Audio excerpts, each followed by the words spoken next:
Today's podcast is with Lars Kozlowski. He was my teammate this past year for the Schwäbisch Hall Unicorns, a German running back. Him and I didn't get to interact too much this season, so I always kind of admired him from afar, the way he carried himself, the way he played this year, but we didn't get too much chance to interact off the field, so I was really excited to have this conversation with him. He is one of the first people to be committed to play for the Unicorns in 2023. That was recently announced, so he's one of the first guys back for the Unicorns, and we had an awesome conversation. So, Lars Kozlowski. Real professionals. All right.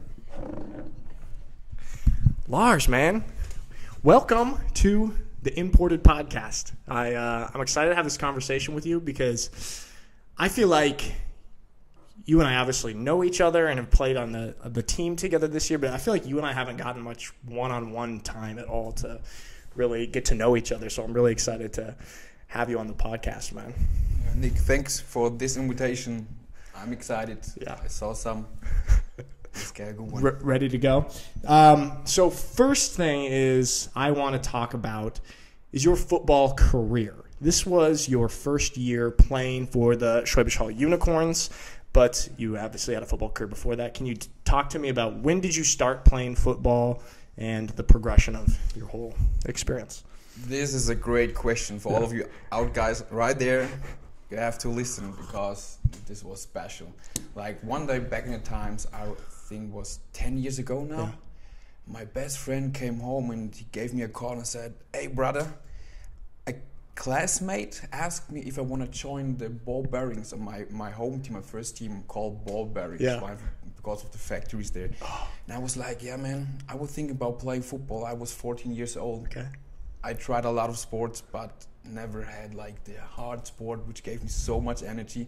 And we went to this practice, and the end of the story, he never came back, my brother. Really? And I fell in love with this beautiful sport from that day on. Really? Yeah. Okay, so age 14. Age 14. Wait. The team was called the Ball Bearings. They're ball bearings. What's the town? Where's Schweinfurt. It's called Schweinfurt. Where is that? Oh, it's like Nürnberg. Okay. It's like a bigger city. You may probably of course, know. Nuremberg, yeah. Our ride. It's around there. Our ride. And there's factories in there that produce ball bearings. This is right. This is known for car factory. Okay. So this is like the same logic as like the Green Bay Packers, because they are I believe the cheese packers in Wisconsin. Yeah. So this is why they're the cheeseheads and the Packers. They literally pack cheese into boxes. Yeah, so you guys sort of the same. The ball bearings. Ball bearings. Okay. So age 14, did you immediately start playing running back from this first time, or did you try different positions? Nah, actually, I didn't know anything about a sport. No rules, nothing. I didn't know why they're throwing flags. I didn't know what happened on the field. I just knew offense, defense. They put me in because I was a little bit chubby back in the time. Yeah. I was a little chubby guy. I could run pretty well, and they put me on outside linebacker. Actually, nice. I was a defense guy in my heart. Okay, nice. Leads Okay, on the linebacker. defense first on, yes sir. Like that. And then I played my first season truly linebacker. Yeah. And I couldn't tackle, so what I did was like running behind these guys and try to flip their heels. Really? Yep. That's So you'd how like try. I made plays, yeah. Did you get flags for this? Nah, that back in the time it was still allowed. Yeah. To that time, yeah. So that was The my Lars way. tackling technique. Lars tackling technique. You gotta try that. It's Okay. very healthy. Too, yeah. Okay, cool. Then we started as linebacker, yeah. Then the coaches saw, okay, I got some potential. Yeah. Like I was, since the day on, I was thriving. I didn't have a big goal. Right.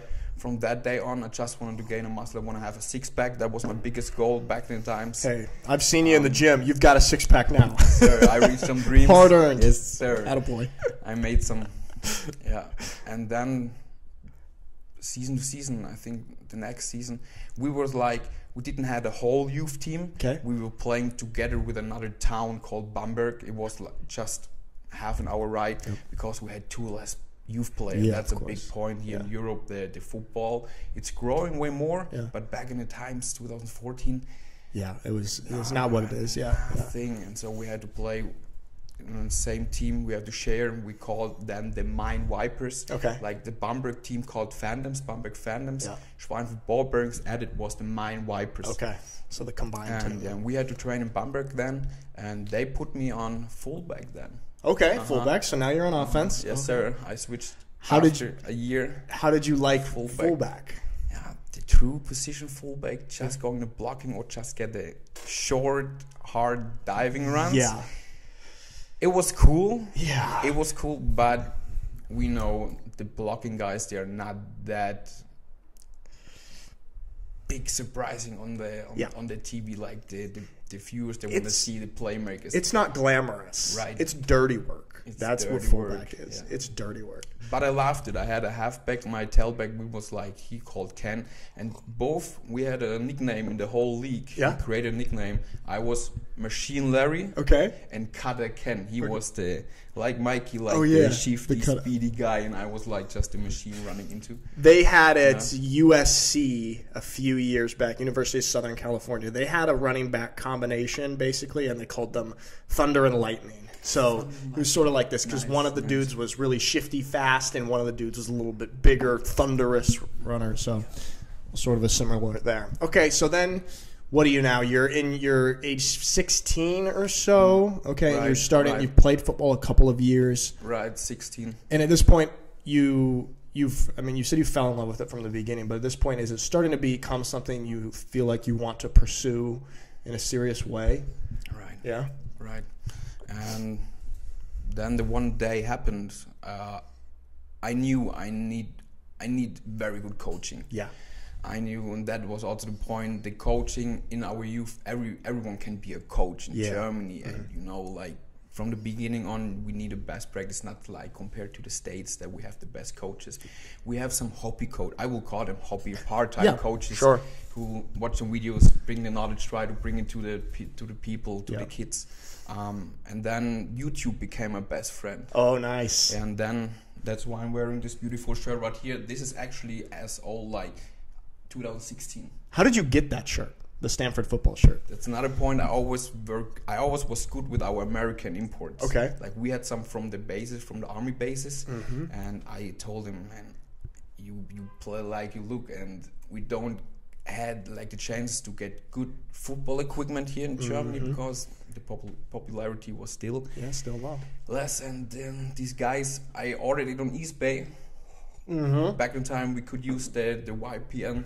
Oh, nice. I told them what I need. Shout out. I get some military offers too, so I was smart back in the times too, with 16, saving business some money. Man, this guy knows. And I got the best clothing on the field. Okay, nice. So now you look good, play good. Right. This is a good combination. Okay. So then, I don't want to get too off topic, but you were telling me before we started filming about the history of this shirt. You're a running back, and you have a Stanford football shirt on. What was your interest in this? What was the interest? After watching videos to become a better running back, because I was the fullback, and I realized, man, I have potential for being a star. Yeah. I want to be a running back who you can see on the field, who works, and be a rising star. Yeah.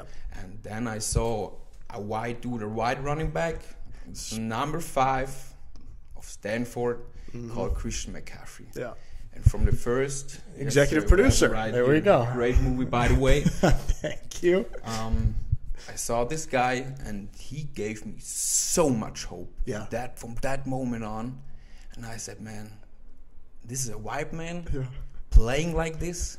Because it's rare, man. It is rare. It's rare. Yeah. And he gave me hope that I can achieve dreams. And from that day on, my goal was to get a full scholarship and play college football. Man, that was my first big goal. That's so cool. Yeah. And how old were you at this time? This is when you're 16 or so, about? 15 and a half, 16, yeah. Yeah.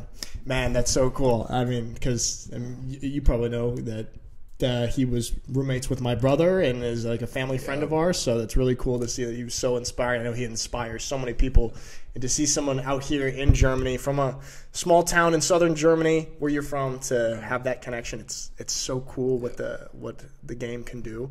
Okay, so that's really, really cool. That's why we got the Stanford connection on. Then, as your football career got a little bit more serious, you played a little bit with some other teams. Who did you play with? Which other teams? We played actually then for Bamberg Fandoms. Like I played 2.5 seasons or 3 seasons with the youth team. We also had a perfect season with the youth team. Very, very good, solid team. And then I moved on to Nürnberg. I was 18. Normally we play like till 19. You're allowed to play in the youth team here in Germany, what I know. But I had too less competition from the time on. From like I was 18 and I run over the youth teams. It's time to move up for you. And then I decided, okay, I will move up. I will go into the senior team with 18. You have to ask the Bavarian football league, okay, if it's okay, can Lars play there? They have to say yes. Yeah. Everything was fine. And then I played 3-4 games in a season. Yeah. And then I realized, man, the level is still too low. Really? What league were Nuremberg Rams in at this point? GFL Nuremberg Rams, they played second GFL. GFL 2? Yeah. Okay. But wow, back okay. the Bamberg Fandom senior team, we played like 4th league. Mm-hmm. Yeah, and I realized, nah. So you need an even more challenge. Yeah, there's also pretty cool run from my Bamberg Fandoms time. Was the second senior game on YouTube, which made me going up. Like immediately after that run, I got an offer from Nürnberg. Yeah. The head coach texted me, and I was like, in the middle of the season, okay, I know I'm not allowed to play 5 games because I switched the teams in the season, so they locked you for 5 games. Yeah. But I trained even harder. But making the switch, getting a switch to point back to my youth time, there was a big topic in life. They called Bavarian Warriors. Yep, I've heard. Like I've heard of them. The All-Star team. Yes, sir. Okay. That was like when I was thinking, okay, making to college, I knew I need a good CV. I have to show the coach or something. And we have the All-Star team, the under 19 kids. They played against Hessen, Hamburg, like all the German lands. Yeah. And that was then my primary goal to make it. Yep.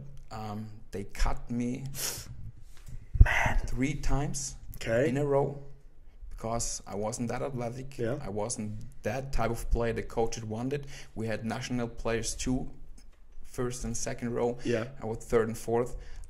But God blessed me one day, and with the last ride of the All-Star under 19 kids, I made it into the team. That's awesome. That was like not a final big step, and I got some playing time, and I was like the big story of that game. Man, that's cool that you kind of battled through this adversity of being cut, and then still pushing through, keeping the focus, and then achieving the goal here. Right.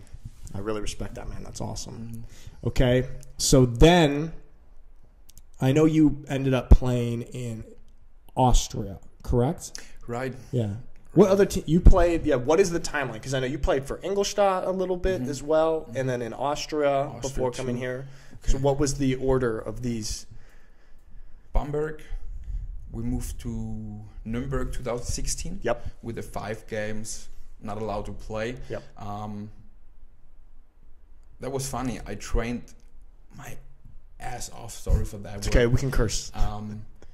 I trained very hard, and then the moment came. I had my first GFL game, my debut. Played it pretty solid. In the 2nd game, I tore something in my ankle against Munich. Yep. And then I knew, okay, I have to go to recovery. I used the time. 2017, I made another whole season for the Rams. Okay. Pretty solid as a tailback. Yep. Like I dreamed about. Make some great plays.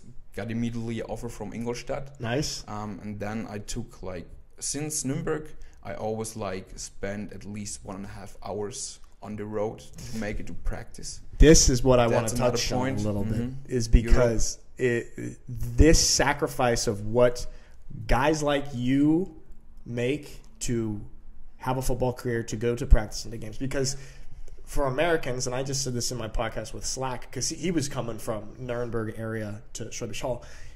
For Americans, when we play football growing up, we're playing at high school, right? And we have school and then practice right after school on campus. It's a 1-minute walk. And then the same in college. It's on campus. There's no commute to practice. And us American guys, and even when Americans come to Europe, they always live in the town of the team that they're playing for, mostly. So for Americans, this is uncomprehendable to make the sacrifice of 90 minutes on the road each way to go to football practice, man. So I just got it, like, I respected hell out of that. And what's the mentality when you know that you're facing this huge commute? Is it like, oh man, is it worth it to do this? It's so much time, so much energy. Or at this point, are you so excited about the opportunity? You're like, fuck it, I'm doing it. How do you feel? I agree with the second point. It was the excitement. I knew, okay, there's something bigger going on right now. And I was like, I don't care about a long ride. I was listening to podcasts. I was learning at that time. I will use it wisely. But yeah, a lot of time went to the streets here in Germany, like twice, 3 times a week, moving all your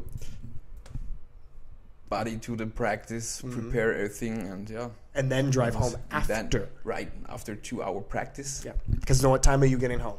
Midnight, 1 a.m. Midnight, always like from Nuremberg it was always like 11, 12 p.m. Yeah. Midnight. Ingolstadt was even worse. Ingolstadt was a 4-hour ride. Easy one. Easy one. I came back from school, put my bag in the corner, grabbed my stuff, made me a bread, something like that, went in the car, grabbed another guy, and drove all the way to Nuremberg, get some other guys, other players from Nuremberg, and then make all the way to Ingolstadt. How many years did you play with Ingolstadt? Just a year. Just 1 year? Because, I mean, that's, 2018. Crazy. We played against each other, actually. Right? We played against each other. We didn't know each other then.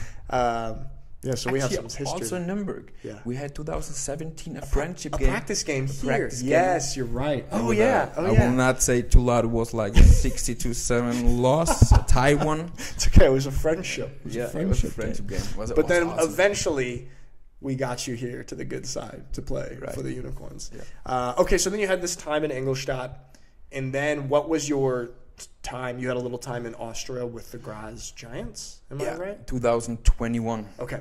But closing the gap between 2018 and 2021, that was interesting because I was dreaming about playing the NFL. Yeah. I'm honest with all of these guys outside, and now that I have the confidence to speak about that dream because I knew it will happen. I don't know when. I don't know how. It just will happen. Yeah. And I was practicing 2018. Then I got a girl. Yeah. I got a job. I did an apprenticeship as a cutting machine operator too. And then I went into a 3-shift system in 2018. Oh, okay. And that's the point. We'll not get paid for anything here in Germany, like also playing for the highest division, like in Ingolstadt Youth. They just gave us some clothing. We got a car. We got some petrol money. And that's it. You're playing for the love of it. Yeah. You like it? Yep. Yeah. We have to ask for that, that they're paying us a little bit of petrol money. So that was crazy. So we have to work. We have to get our life done by working. Outside of football. Outside of football. Yeah.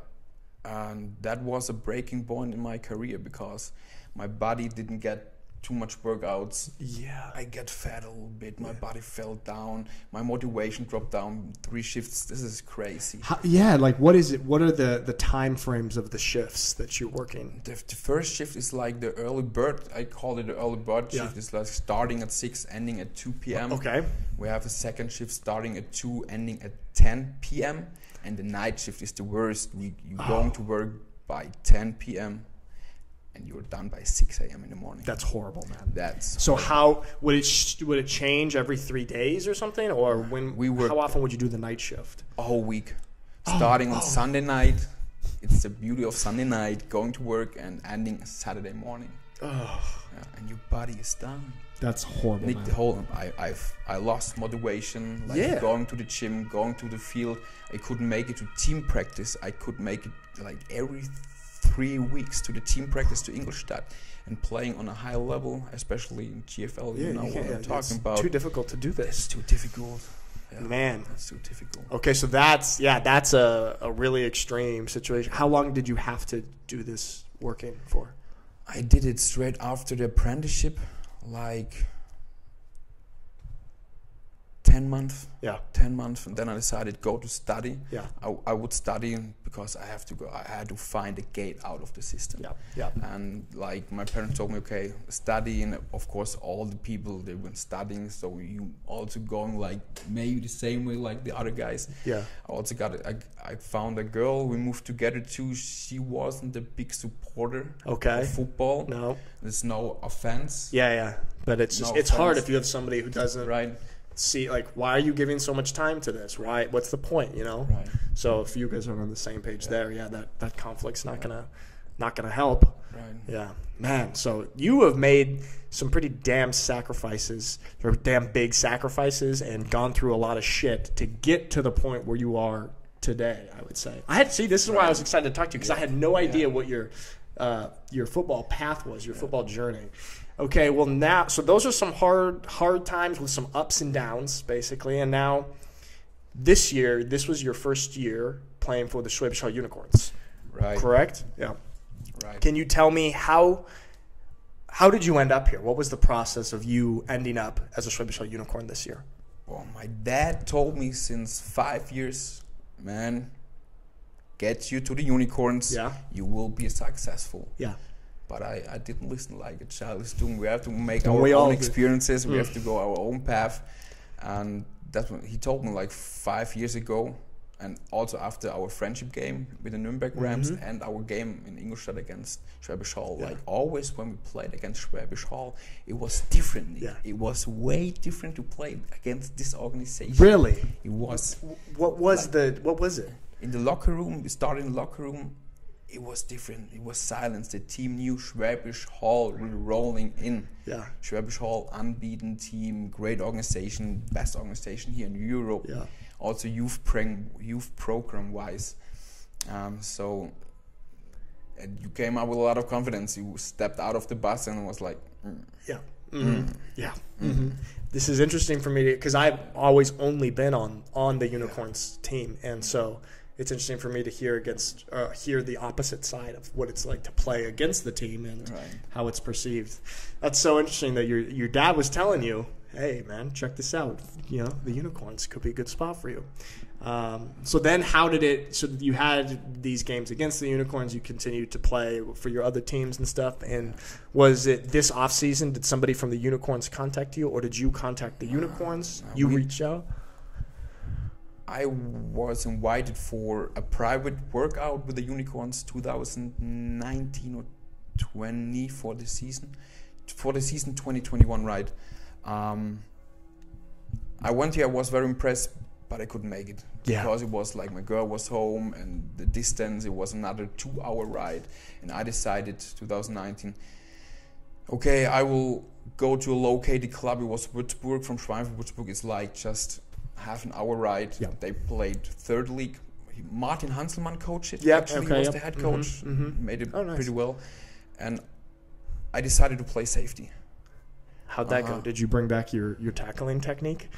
I felt like I have to change something. Also, I wanted to learn the vision from the safety from the other side. Okay, yep. What's happening? How can I read a running back? How can I learn more from the defense? That's too smart. And also concussion-wise.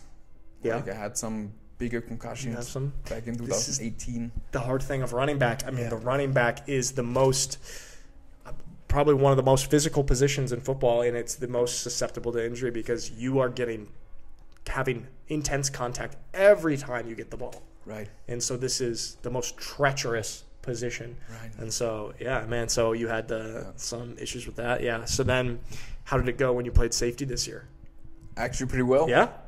Actually, pretty well. I have it on highlight tape. I never played safety before. Okay. But for the third league, also I worked still in the 3-shift system because I only studied 2 months. Yeah. I studied 2 months and then I knew, this is not my way. Yeah, not for you. This is not my way.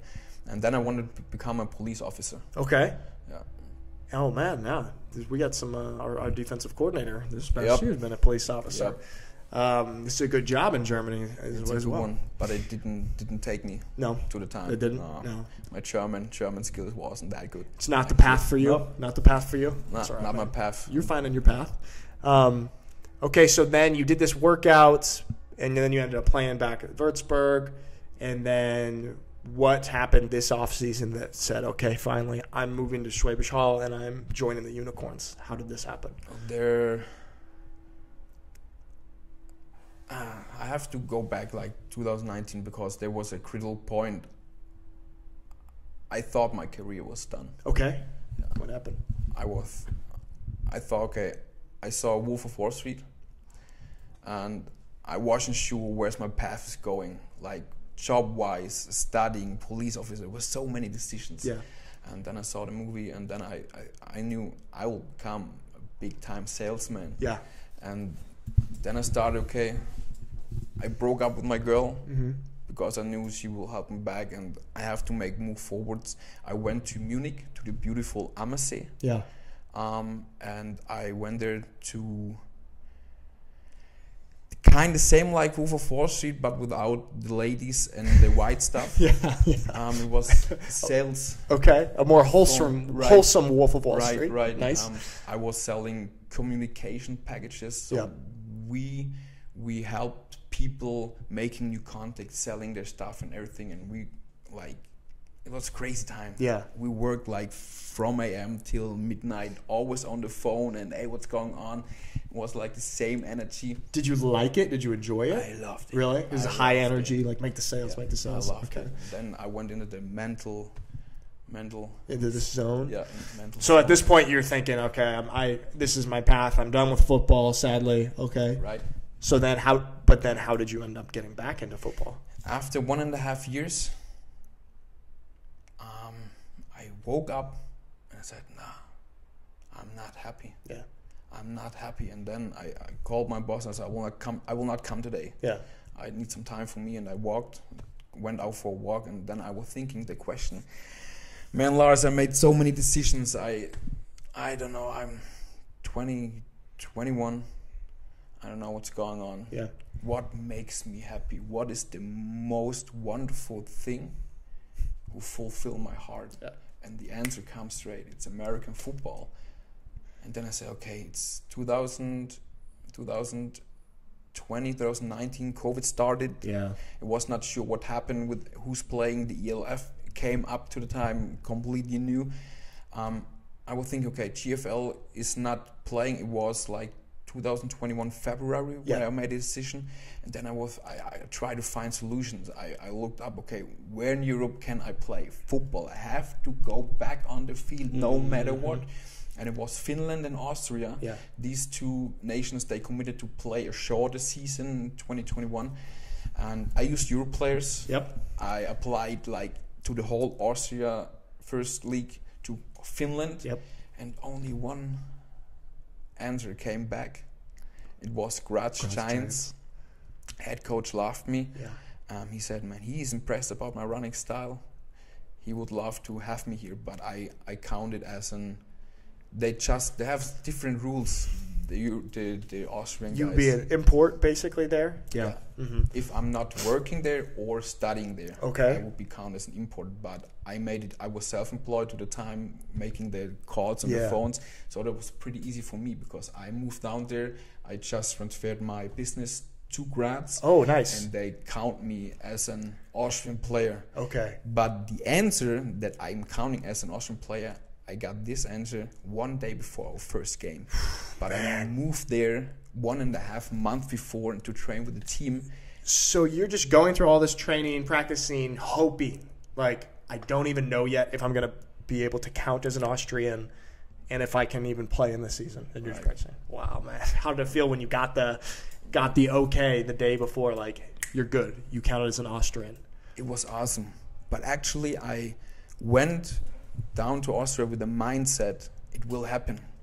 It will happen, this no matter what. So important, man. If you have this mindset, you can just manifest things. Like this happens so much to people in life, and sometimes it sounds silly and like far-fetched and stuff. But if you have this energy and believe in yourself and your situation, and somehow things just fall into place, and you have this confidence that it will happen. And it happens. It's so cool when this happens, man. I love this. You get this in American football a lot as well. Like, hey, we will win this game. We've had these moments, and I remember a couple times in previous seasons where we're down at halftime, which as the Unicorns were not so used to being down at halftime. But we have people say, hey, look me in the eyes, man. I promise you we will win this game. And everyone's saying that. And you feel it, you believe it, and it happens. So it's such a cool thing, man. That's awesome. Amen. So you willed it to happen. You manifested it. You played. How was the season in Austria with the Grouse Giants? It was awesome. Yep. They fired our head coach after 2 games. Oh, okay. Darn. Damn. So then our OC and DC was an Austrian guy, a pretty talented one, a homegrown Graz guy, Daniel, Coach Schönet.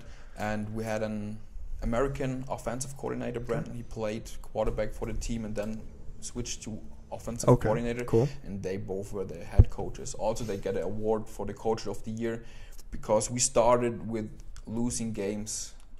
And then turned around. Had back in the times, I think the last 2 seasons before 2021, they had a lot of lost games. Yeah. And then they decided to fire the head coach. Everything was new, everything was changing. But we made it from losing games. We became from underdog team. We built up and we made it to the semifinals. We was like head to head against Vienna Vikings. Yeah, the big time Vienna Vikings. Swaco Raiders, like head to head with an underdog team. Young players. That's so cool. Young players. I was like 23 and I was like one of the oldest in the team. Man, so that's a really young roster. Yeah. Yeah, and you're playing against, the Vienna Vikings and the Swarka Raiders. These are 2 of the biggest brands of football in Europe, powerhouses, not just in Austria, but in Europe as a whole. So to have this little underdog team going against I love that, man. So that sounds like it was a pretty cool overall experience in Austria. You got to come back to football. You got to play during the uncertain year. And then, so after this year, did you solidify back in your brain, okay, I'm not throwing away football. Now I'm going to continue to pursue it. Is this how it went? Nope. No? Nope. Whoa. Completely no. What? So how did it go? 2021 was my biggest life-changing year. Really? In my whole life, yeah. We played a good season. They paid me the accommodation. They paid me the flat. We lived in like student apartments, like 50, 60 flats in there. Also, we had an American QB, he's a 9.45 Fort Lauderdale guy, the sunny guy, Connor Miller. Played against him, against France in the CFL semifinal. Oh, nice. What's his name? Connor Miller. Yes, number 18. Yeah. Oh, he played for you guys? Okay, yeah. And really good player. He was my quarterback. Very, very. I was blessed to have him. We played a great season. We went in the semifinals. We had a game on Sunday against the Vikings. Okay. It was a knockout game, semi-final. We played in Vienna, and I started working as a bouncer again. Back in my times, I always worked like 3 years as a bouncer. Yeah, okay. Back at home, and I started like in Graz, making some extra money. Yeah. And 2 days before the semi-final, I was prepared. I was hyped. It was one of my first big playoffs games ever. My boss asked me, can you work on the Friday? And I was like, yeah, Friday, I can work the night. I can sleep on Saturday pretty well. I can ball out on Sunday. Yeah, okay. I did it. I went to work. In the night, I tore my ACL, inner outer meniscus, in and outer bands, to make it short.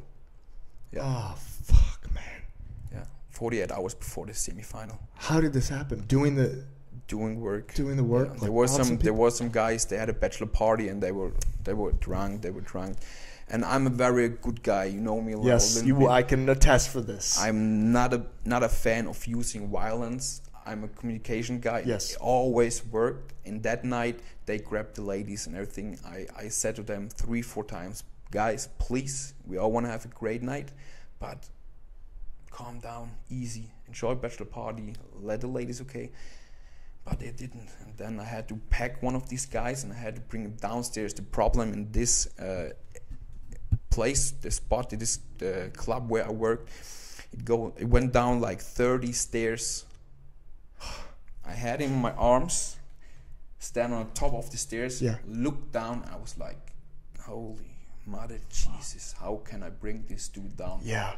Backsides, it was like big guys from a bachelor party. These all were farmer dudes, Yeah, like big growing old up dudes. in the lands, like typical Austrian, 140 kilos. I was by myself. I had this guy, I made 5 first steps downward, and my leg was in the stairs in a 90 degrees angle, and my knee was also in the ankle, maybe you see right here. Yeah.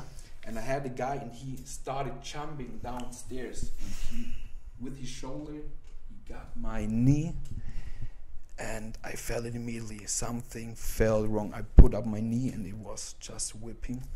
Bro. And I let the guy he lay down. I didn't give up.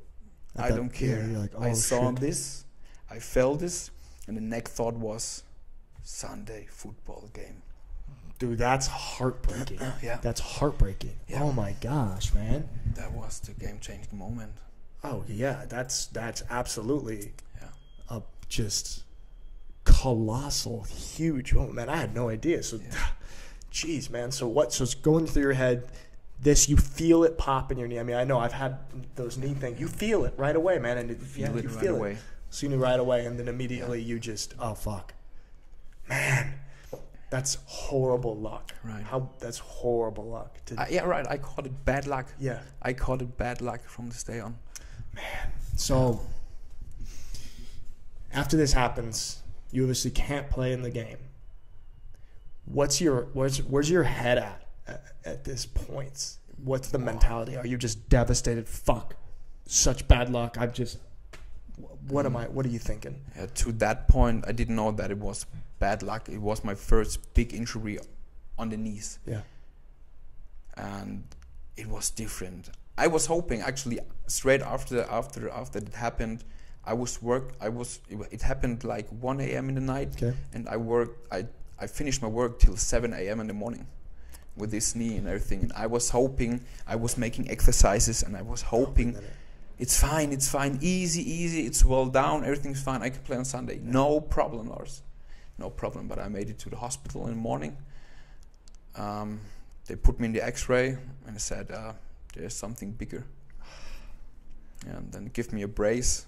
They sent me home, and I was all completely by myself in Austria. Yeah, man, you moved down there for this. Family, like over 600, like over 7 hours ride, everything. And I was, to answer your question, what happens in mind, I came home, back in my apartment, with my whole uniform. I sat on the bed, and I started crying. Yeah.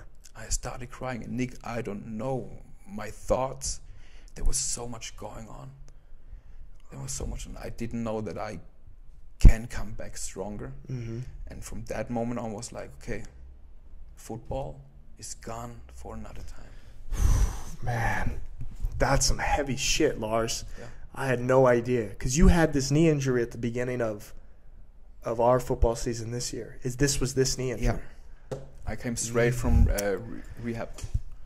Man, that's absolutely crazy. So you have this moment where you go through all of this to get back to football, get down into Austria, make these sacrifices, move your life, and doing a good deed of like protecting these girls at your job. You have this fucking bad luck. I want to ask you, can you see, this is obviously on the surface was a horrible, devastating thing.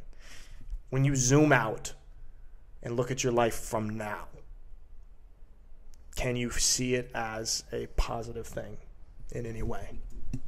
Yeah. It was the best thing that ever could happen to me. So crazy. Really. That's so crazy. It was a bad thing. This season, now talking about unicorns, this season proved me that people can reach big things when you start believing and start working hard. Yeah. You can achieve everything. That's so awesome, man. So you come from this rock bottom point to finally this is a beautiful story, man. Because to then finally come to this really great organization that your dad's been telling you about, that you've been playing against and seeing, and then you come to this team now, and you come and you play a huge role in the team in your first year. not just on the field, but off the field as well. That's a really cool arc, man. Yeah. And it's just sometimes the worst things end up being the best things. Right. Yeah. Right. So then how was your experience with the Unicorns this year? It was awesome. It was awesome. It was like even better than I expected. Yeah. I just knew I learned football. I will learn football, and that what I missed, like theoretical wise, not just playing on the field, also doing the classes for football. Mm-hmm. I missed it the last years I played football. We never had to like sitting or getting great voiceovers, getting the whole playbook, getting taught so good, and that was it all about this year.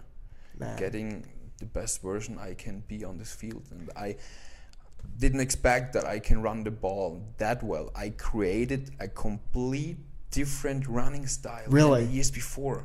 You can compare, you can see my Graz Giants highlight tape and look at the tape from the Schwäbisch Hall Unicorns. What do you think was different about your running style and your on-field performance? I wasn't like the hard-hitting, short yardage guy. Yeah. I started making plays. Yeah. I mean, you made some making crazy plays this year, man. Right. Yeah. The one that really sticks out to me is, I think, was it the Paris game? It was the Paris game. It's a close game. I'm just setting the scene for the listeners. Goosebumps. Yeah, close game. Semifinal of the CEFL Bowl. The Paris Flash, one of the better teams in Europe. We're down on our own 1 or 2 yard line. It's like, we gotta just get out of here, and so we can punt and hopefully stop them on defense. Right. Coach. You bust off, what was it, a 70? How many yard run was that? 89. 89 yard run from down on our own 1 or 2. Yep. You break a couple tackles right in there. Right. Haul down the sideline. The Optimal Sport Park goes crazy because then at this point, it's clear, the Unicorns will probably win because of this run. How did that feel, man? It was awesome. Yeah. Like, from the beginning on, all the 89 yards downfield, it was my first run like that. Yeah. I never experienced that out in the Optimal Sport Park. It was always a big dream to making plays for this stadium, for this crowd. Yeah. So big things happen on this day. I get little goosebumps right now just talking about that, man. See, because, I mean, it was just such a picture perfect, especially now. Because when I saw that as your teammate this year, I was just like, oh, cool run. That's a great run from Lars, amazing. But now hearing it with the context of your football journey and story to that, it makes it, like, just that much sweeter, that much more profound. Right. And, I mean, that was one of your big moments this year, but you were just a consistent baller all throughout the year this year, man. And it was just, I appreciate it. Yeah, man. I loved watching you just move the rock for us, man. The way you run is inspiring, I would say. I get when I'm on, I play defense and I see our offense moving, and you play in a way that inspires other players. That's just like, fuck, man, look how Lars is going. Let's go. We got his back. That's how it feels, man. Because you just got gritty runs, man. Yeah. So it's been really cool. So where you had your first year now with the Schwäbisch Hall Unicorns, you know yet what your future holds for football? What are you doing next year? I committed 2 weeks ago, and I will be a good standing point for Unicorns again. Yeah? Yep. Back to the Unicorns. It was a hard decision. Yeah. Coach Felix called me, and I came out of the sauna, and I said I will not make a decision till end of the year. Yeah. But he called me, and we had a great conversation. I was like, I can build something big. Mm-hmm. I can read something big. Now I have a great coach. I'm training with Corey Chapman. Yeah, he's great. I have a great coach back, like Nora, athletic coach back in Würzburg. We will get some things done. I don't have to switch. I don't have to move. Yeah. I know everything. I have my first year here, and now I can go in and earning all the fruits. And build. Yeah. Right, that's my plan. That's awesome, man. Because, it's the landscape of football in Europe and Germany has totally, I don't know what the word, changed, blown up, like because of the addition of a new league, the ELF. Did you have any temptations to try and go into that league? This is of course part of your process of deciding? Right, definitely. This is like for young, passionate players who dreamed about finally earning some money for playing a wonderful sport, for playing what you do, what you love. Definitely, I think I will go to the ELF. I don't know when, but it will happen because I want to go play the big league one day. Yeah. And I feel like they're making a good job building it up, creating something big.